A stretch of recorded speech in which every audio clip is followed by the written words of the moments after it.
Yes, hi. Let's So, talk. yeah, let's chat. I thought, considering that we've had a huge influx of new homeschoolers for a variety of reasons, last year it was the winding up to the comprehensive sex education.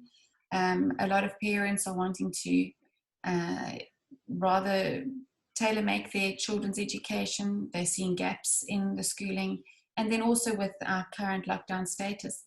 Um, Patience can be a prized possession. And it's something that I remember in our early days of homeschooling, people saying, "Oh, I don't have the patience to homeschool my children. I'd never be able to do that." I thought, let's chat about how we as parents, homeschooling parents, can develop patience in our little homeschools. Would you like to get started? Yeah, I think there's nothing like spending extended times together to realize where you have a shortage in your parenting skills. It's like you've got a toolbox and you discover you've got one tool and you're using it all the time and it stops working.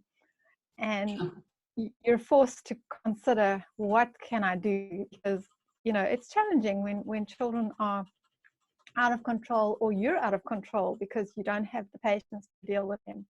I always say to people when they give me that line about, "Oh, I don't have the patience," as far as I'm concerned, nobody has patience. We all develop it because we need it.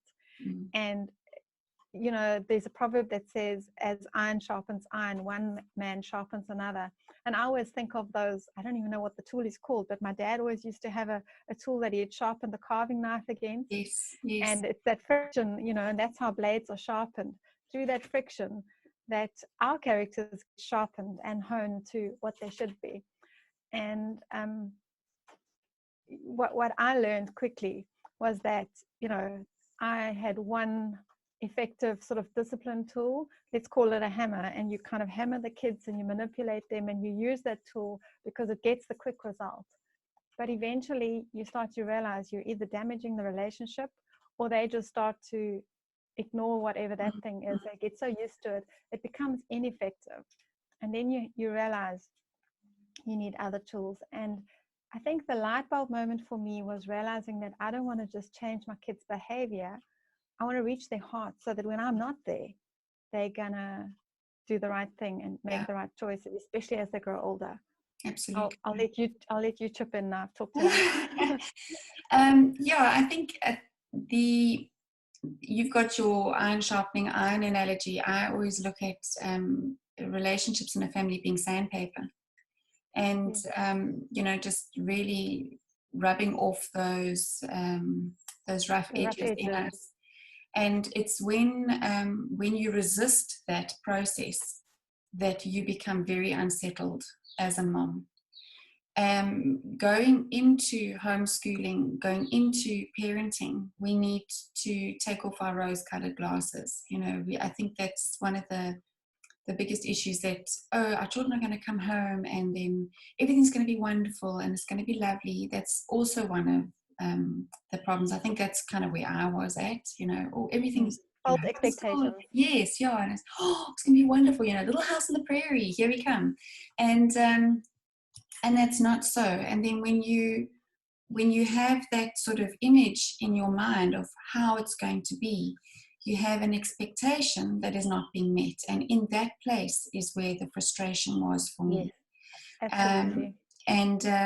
And actually just giving myself over to the work that needed to be done on my own character when my children spilt milk, when my children were flopping over their school books, when they were making choices that were not consistent with good values.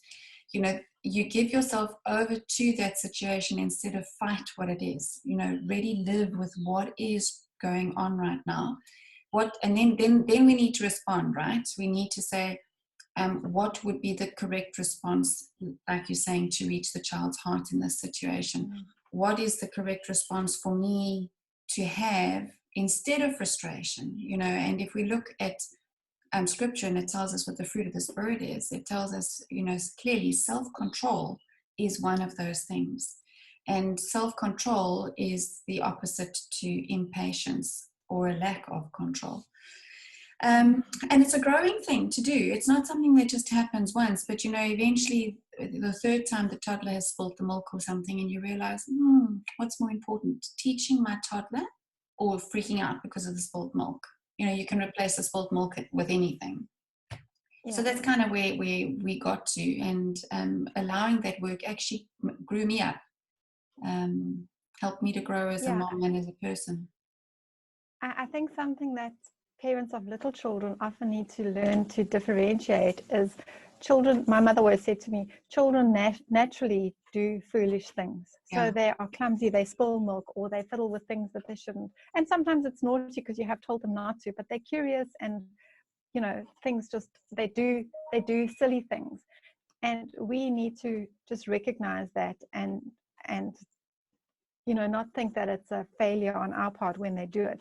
But the other thing is to also allow them to learn from the consequences of what they do wrong. I found that so often you want to punish a child, but then the focus is on you and your anger and the punishment, instead of, let's say 2 children are squabbling, and they turn to you because they know that if mommy intervenes, mommy will send this one to the room and that one to the room, and now there's peace in the house and the squabbling is over. But you haven't actually taught them how to resolve their conflict and given them tools so that it doesn't happen again. The quick fix is just to separate them.